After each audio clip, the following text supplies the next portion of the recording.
Hey guys, it's Greg Jones from Motorcycle and Powersports News. Welcome to another episode of Ride of the Week. Today I'm joined by John Lutch of the Crawford Auto Museum. Behind us is a 1958 Ariel 4G Mark II, and it's your Ride of the Week.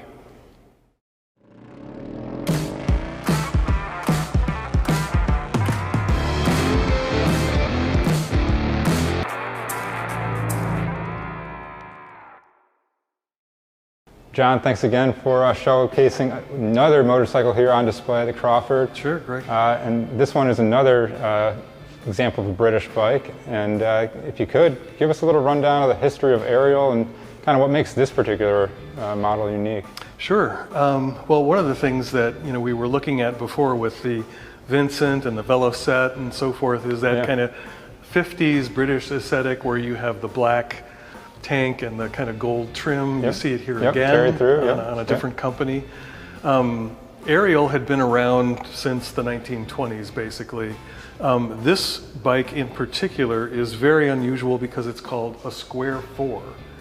Now, the engine is actually two banks of cylinders in tandem, and it runs on counter-rotating crankshafts, which is really unusual. And it provides a super smooth ride.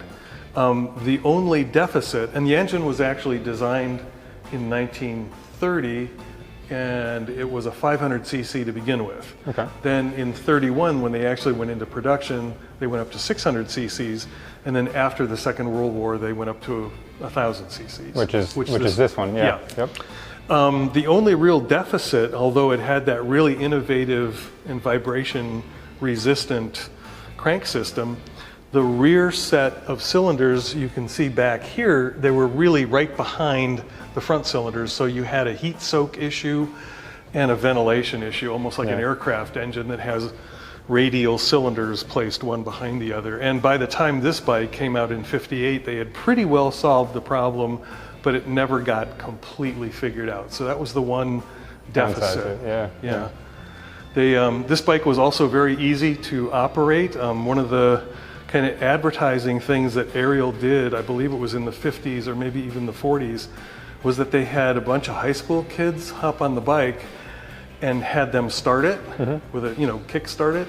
And they were able to kickstart the bike on the first try 98 out of 100 times. Wow. So it's a pretty easy bike to get going. Yeah, definitely. And of course now they're getting extremely rare, and this one is in absolute Concours condition. So this is kind of the best of the Ariels.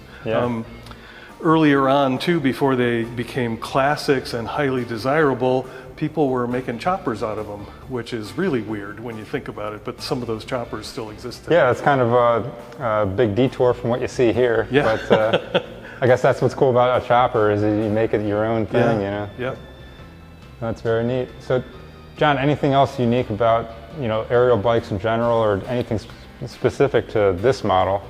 I think, with this one, Greg, the engine is the key. That's the thing that really makes it unique. And most people, when they see it for the first time, can't quite figure out what's going on because you have these oddly placed exhaust pipes, and, the whole thought of a square block is pretty unusual to motorcycle people. Oh, absolutely. So, well, having two cranks in there, counter-rotating, It's pretty cool.